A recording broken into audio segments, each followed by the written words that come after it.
cielos parcialmente despejados.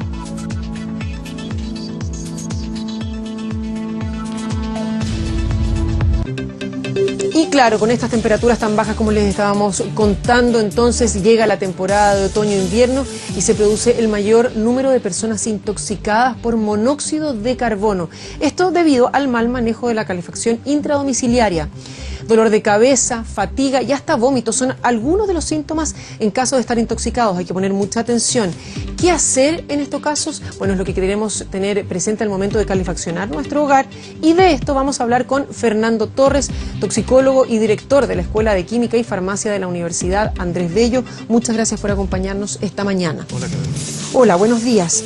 A ver, podemos ver que principalmente esta sintomatología, fatiga, dolor de cabeza, a veces vómito, podría confundirse también con alguna enfermedad propia de la época. Un rotavirus, podría ser también el principio de un resfrío con estos dolores de cabeza y desgano. ¿En qué es lo que nos tenemos que fijar principalmente? ¿Y qué nos podría dar un indicio de que es una intoxicación lo que está viviendo una persona en nuestra familia? Efectivamente, en relación a las intoxicaciones, muchas veces las sintomatologías son parecidas, entonces es difícil poder diferenciar o precisar la causa.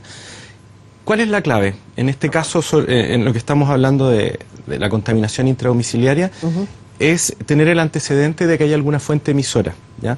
Porque la sintomatología, como decíamos, va a ser variada, difusa, es difícil precisarlo. El antecedente entonces principal es conocer que hay alguna fuente que pueda estar contaminando. Por ejemplo, tenemos la necesidad de calefaccionar ahora los ambientes en la casa. El principal problema es que calefaccionamos sin ventilar. Generalmente tenemos las ventanas y las puertas herméticamente cerradas, sin dejar algún conducto, o muchas veces las mismas fuentes de calefacción no tienen un sistema de extracción, como por ejemplo los califón modernos de tiro forzado. ¿Te has fijado que tiene un cañón que tira la contaminación hacia afuera? Las estufas a gas, por ejemplo, no lo tienen, porque tú con las roditas las mueves. Las estufas a parafina tampoco la tienen. A diferencia de las estufas, por ejemplo, mediante radiación, estos radiadores que hay, que funcionan a veces por circuito de agua, o estos ventiladores que tiran aire caliente. Claro, estos no emiten agentes contaminantes que provienen de la quema de combustibles. Pero es que en una situación como la de hoy, donde hay 25.000 hogares todavía sin electricidad, ese tipo de calefacción no puede funcionar. No puede funcionar. Por ende, por mucho que sea la calefacción que tenga normalmente esa casa o ese hogar, va a tener que ocupar otro tipo de calefacción, al menos durante esta jornada, hasta que se pueda suplir esa situación. Y es uno de los problemas que por eso que en el invierno aumentan los índices de intoxicación, por ejemplo, por monóxido de carbono, porque la gente utiliza más todavía los braseros, ¿verdad? O chimeneas en algunos lugares, aunque no esté permitido. En ese sentido, consejos para aquellos que tengan que manipularlo y que o lo manipulan generalmente, que tienen tal vez mayor práctica, pero para aquellos que no la tienen, ¿en qué se tienen que fijar? ¿En qué tienen que estar muy pendientes? Mira, algo básico. Si tú vas a ocupar estas chimeneas o braseros, lo ideal es prenderlos y dejar la ventana un ratito abierta para que salgan todos estos gases tóxicos que podemos señalar luego cuáles son, para que los conozcan. Que salgan, ¿no es cierto?, ventilar la habitación y ojalá no tenerla prendida durante todo el día, ya, sino que en algunos momentos, y ojalá no tenerla prendida durante la noche, porque ahí estamos durmiendo y con mayor razón no nos vamos a dar cuenta de que algún síntoma estamos percibiendo. Toda esta sintomatología que tú describías al inicio de la conversación son alertas que nos da el organismo, en el sentido de decir, me está doliendo la cabeza, no puedo respirar bien, me estoy sintiendo mareado, tengo fatiga, tengo náusea, tengo vómito, y eso nos permite, ¿no es cierto?, está alertándonos para que diga algo raro, algo extraño pasa en mi organismo, algo pasa en esta habitación, y lo primero que uno hace cuando le duele la cabeza o le falta el aire es abrir alguna ventana. En ese sentido, como y la recomendación está siendo prenderla y apagarla durante el día, ¿no es mejor tal vez, en vez de prenderla y abrir una ventana, que sería una muy buena alternativa, tratar de prenderla afuera y después entrarla, evitando que se escape el poco calor que se pudo haber juntado durante el tiempo que estuvo prendida? Sería lo ideal en el caso de los braseros, por ejemplo, pero en el caso de una chimenea que la tienes fija y no nos queda otra alternativa. No, pero estoy pensando también en las estufas a parafina. En las estufas a gas, a parafina, aunque sean de estas a gas catalíticas, igual hay estudios que muestran que contaminan mucho, ¿ya? Sobre todo si las estufas, y ahí hay otra recomendación que hacer a la comunidad, las estufas hay que hacerles mantención, ojalá año a año, ¿verdad? Porque adentro tú sabes que tienen los sistemas de mechas, de quemadores y de filtros. Si esto no se cambia en forma permanente o no se revisa, es cuando este combustible, ya sea gas o parafina se comienzan a combustionar en forma incompleta. Y es ahí donde se produce principalmente estos gases tóxicos como el monóxido de carbono, los óxidos de nitrógeno de azufre en términos más técnicos. Entonces, una muy buena alternativa es lo que tú señalas, encenderlas afuera, la parafina, esperar que se pase este olor y luego ingresarlas al ambiente donde vamos a temperar. Vuelvo a reiterar, es importante que cuando utilizamos este tipo de estufa, ojalá en la noche estén apagadas, porque ahí ya tenemos la posibilidad de abrigarnos, ¿verdad?, poner más ropa en la cama, porque en la noche no nos vamos a dar cuenta que estamos con dolor de cabeza, náuseas o mareo. Sobre todo si en la casa viven personas de riesgo, como los niños más chiquititos, las guaguitas, mujeres embarazadas, el adulto mayor o personas que tengan alguna enfermedad de base, alguna enfermedad respiratoria, son los que más se van a ver afectados por este tipo de contaminación que desgraciadamente no vemos. Nos damos cuenta cuando ya estamos con algún síntoma. Fernando, en ese sentido, la recomendación es al prenderla, decíamos, tratar y al prender cada vez la estufa, no es que sea la primera vez después de un tiempo que no se prende, sino que cada vez va a emitir estos mismos gases, por ende, claro, cada vez hay que tomar las mismas precauciones. Efectivamente. Al momento de apagarla, o si es una estufa a gas, por ejemplo, cuando ya queda muy poquito gas en el balón, ¿qué precauciones se deben tomar? También lo ideal es ventilar, porque en el encendido y en el apagado se pueden producir con mayor cantidad estos gases tóxicos, por el hecho, al prenderla, de generar la combustión, se genera generalmente una llama y se empiezan a liberar. Ahora, tú tienes emisión de estos gases cuando la estufa no está bien mantenida y no has tenido precauciones, la emisión de los gases se va a producir permanentemente mientras la estufa está encendida. Va a ser pic al encenderla y probablemente al apagarla va a salir un poco de olor, pero deben tener en consideración que se mantiene la emisión de estos gases. Y generalmente son gases que no se ven, que no tienen olor, ¿no es cierto?, no tienen color, no tienen sabor, como el monóxido de carbono. Entonces no podemos saber que está en el ambiente. En ese sentido, ¿hay algún instrumento que sea accesible a la población? No estoy hablando de instrumentos muy técnicos, ¿verdad?, que uno pueda tener en la casa para tratar de monitorear lo que está ocurriendo con estos gases. Mira, desconozco si hoy en día venderán en estas grandes tiendas o estas grandes ferreterías estos dispositivos. Generalmente son de uso de técnicos, sí, de bomberos, ¿no es cierto?, de personas especializadas, de rescatistas del área de salud, como para que uno los tenga. Ahora, las estufas más modernas, y lo comprobé el viernes que fui a comprar una, vienen con una serie de dispositivos, hoy en día la han incorporado, sobre todo de marcas que tal vez son un poquito más caras, pero son más seguras. Traen dispositivos, sensores de movimiento, por ejemplo, en caso que tiemble, para que no se vaya a producir un incendio, sensores de desplazamiento. Tienen sensores, y fue sorpresa mía que cuando se empieza a agotar el oxígeno en la habitación, se cortan inmediatamente. Automáticamente, porque estas estufas consumen oxígeno, claro, para que se produzca la combustión y el calor, consumen el oxígeno, es una de las razones de por qué nos empieza a doler la cabeza, además de la acumulación de gas. Entonces, ojalá tratar de migrar estas estufas antiguas que ya a veces no tienen mucho arreglo y invertir un poco más y ocupar estas más modernas que sí traen estos dispositivos que detectan alguna contaminación. Ahora, muchas veces cometemos el error, porque cuando uno va a comprar, muchas veces te hablan de cuánto es la superficie o el ambiente, en los metros cuadrados, que podría llegar a calefaccionar. Y esto entonces uno dice, bueno, compro una para una habitación, otra para otra, y tal vez una un poco más grande para tratar de calefaccionar el ambiente común. Pero al meterla en una pieza, eso obviamente que genera un riesgo aún mayor. ¿Cuál es la recomendación entonces? Cuando tú vas a estar en tu habitación donde vas a dormir, la idea es que, por ejemplo, no dejes las puertas cerradas, porque eso te permite tener cierta ventilación, cierto desplazamiento de estos gases a sectores más amplios.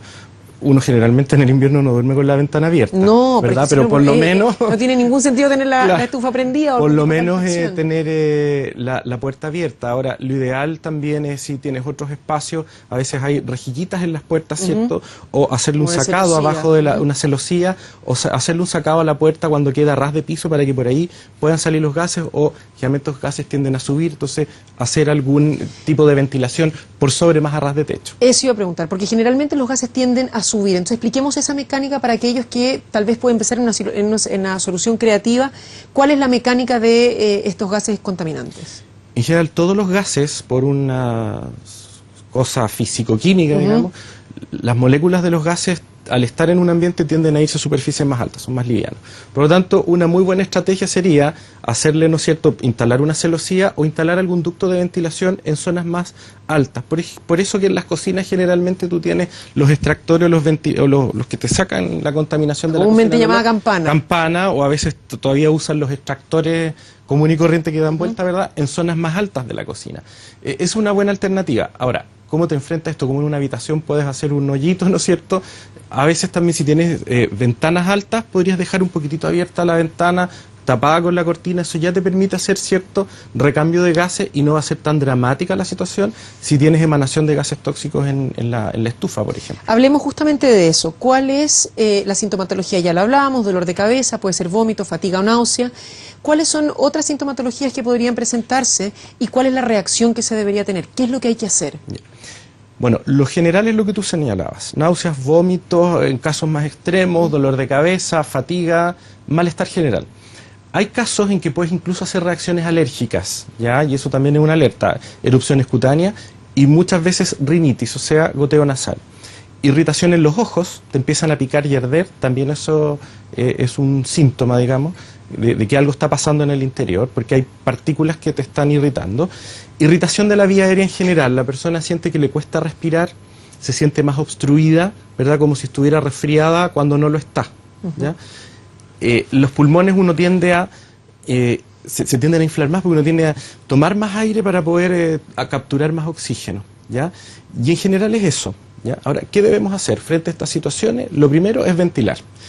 Si llegamos al caso extremo en que entramos a una habitación, por ejemplo, y había un niño, un adulto, cualquier persona, y con la estufa ahí, y lo encontramos semi-inconsciente o que está con dificultad para hablar o ya inconsciente, lo primero que tenemos que hacer es protegernos nosotros, en el sentido que si llegamos y entramos, van a haber 2 personas intoxicadas y no una. Entonces ahí, al observar esto desde afuera, tenemos que ventilar rápidamente, abriendo puertas y ventanas y tratar de entrar lo más agachado posible, porque conversábamos que los gases se van hacia la superficie más alta. Y luego retirar a esta persona de esa habitación y llevarlo a un lugar ventilado. Aunque haga frío, llevarlo al patio y abrigarlo, obviamente, porque si está ya inconsciente es porque necesita oxigenarse. Entonces, ya en el patio, en un lugar abierto, vamos a lograr eso y inmediatamente gritar, llamar por teléfono y pedir ayuda para que una segunda persona pueda, ¿verdad?, llamar a alguna ambulancia que nos venga a rescatar. Y hay que evaluar también signos vitales, ¿no es cierto? Chequear que la persona respire, ¿no es cierto?, que tenga latidos, porque muchas veces estos gases como el monóxido de carbono u otro podría llegar al caso extremo que además de la inconsciencia te produzcan alteraciones cardíacas, incluso llegar al paro. Y ahí es importante entonces, ojalá la mayor cantidad de la población estuviera entrenada en hacer alguna maniobra de reanimación. No siempre se puede, pero es lo ideal. Fernando, en ese sentido, ¿cuál es el tiempo de reacción que uno puede llegar a tener? A ver, cuando hablamos de alguien que está semi-inconsciente, calculando que puede haber estado en ese ambiente cerrado, no sé, 1 hora aproximadamente que dura una siesta, por ejemplo, de un menor o de un adulto mayor, ¿cuánto es el tiempo que uno debería poder tener de reacción para llegar o a un centro asistencial o que llegue una ambulancia para poder calcular y tomar la mejor decisión? No, esto es automático, o sea, tú encuentras una persona inconsciente, te proteges, entras a rescatarla observando que había alguna fuente que produzca contaminación y tienes que retirarla inmediatamente y comenzar con Pero después de eso, inmediatamente. Inmediatamente, porque acá piensa que tú hablábamos, si durmió siesta es 1 hora, pero si estuvo toda la noche expuesta, ¿no es cierto? A veces pasa que la gente todavía tiene califón dentro del baño y el califón funciona más y además incorpora una estufa. Es mayor el riesgo, ¿verdad? Entonces, lo que te dura la ducha, 5 a 15 minutos, ¿verdad?, la persona puede caer inconsciente. Entonces tienes que actuar rápidamente. Y esto es por acumulación, es decir, si yo estuve, como hablábamos recién, toda la noche con una fuente que puede haber tenido cierta contaminación, pero muy bajo. Después de eso tuve, si podemos decir, un descanso, porque estuve en otro ambiente que no estaba calefaccionado o empezó el día, vuelvo a someterme a esta misma situación nuevamente. ¿Va acumulándose o estos recreos, estos momentos en los cuales no se está con esta fuente contaminante, te pueden ayudar a limpiar el sistema? Sí, estos recreitos que tú señalas sí nos ayudan a oxigenarnos, pero puede haber acumulación. El monóxido de carbono se puede ir acumulando, sobre todo en la hemoglobina, que es la molécula grande que tenemos en el organismo que nos ayuda a transportar el oxígeno, en esa hemoglobina que está contenida en el músculo. Y la vamos a movilizar cuando empezamos a hacer ejercicio o caminamos. Entonces, por mucho que te hayas limpiado, te hayas oxigenado, monóxido de carbono te puede quedar retenido en el músculo y lo empiezas a movilizar después y empiezas a manifestar la sintomatología después. Pero hay otros gases, como los óxidos de nitrógeno, óxidos de azufre, que son irritantes de la vía aérea y cada vez que tú te expongas a ello vas a ver un efecto de exacerbación. Y por otro lado tenemos contaminación intradomiciliaria que no hemos conversado, pero que se refiere, por ejemplo, a las partículas sólidas o partículas líquidas, ¿verdad? Cuando tú prendes una chimenea, un brasero o una estufa parafina, además de estos gases salen material particulado, que es polvo, que ese sí se puede ir acumulando en los pulmones o en todo el tracto respiratorio, pero también producimos mucha contaminación cuando hacemos aseo o no tomamos ciertas precauciones. Sacudimos, ¿no es cierto?, sin ventilar, barren sin tener las ventanas abiertas, sacuden las alfombras, qué sé yo. Incluso también generan mucha contaminación cuando todavía hay gente que fuma adentro de la casa. Ese humo es material particulado y ese carboncillo, por decirlo de alguna manera, sí se te va a ir acumulando en los pulmones, en la tráquea, en toda la vía aérea. Fernando, lo último, el error más común que podría llegar a ser un horror. Tengo algo de esta sintomatología, me pican los ojos, tomo un antialérgico, me duele la cabeza, entonces tomo un remedio que podrían ir escondiendo estos síntomas. ¿Cuánto deberíamos esperar antes entonces de tomar un medicamento? Mira, efectivamente, como en la casa tenemos cada vez más acceso a los medicamentos y hay una automedicación irresponsable, ¿verdad? Muchas veces, por recomendaciones del amigo, del vecino, estamos encubriendo estos síntomas, sobre todo en los niños más pequeños, en el adulto mayor.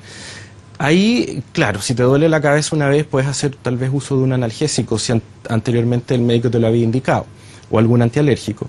Pero si esto ya es recurrente, una segunda, una tercera vez, sí, sobre todo en poblaciones de riesgo, y ahí vuelvo a destacar, son los niños, las mujeres embarazadas, adultos mayores y personas con alguna patología crónica de base, tienen que consultar inmediatamente a algún médico. Hoy día hay formas de consultar, incluso por teléfono, puedes recibir ayuda a un médico u a otro profesional de la salud que también te va a poder orientar. Perfecto. Muchísimas gracias, Fernando Torres, toxicólogo y parte de la Escuela de Química y Farmacia de la Universidad Andrés Bello, director de hecho. Muchas gracias por toda la información y los datos. Buenos días. Chao, Seguimos monitoreando lo que está ocurriendo en la región metropolitana, en este caso en el sector cordillerano.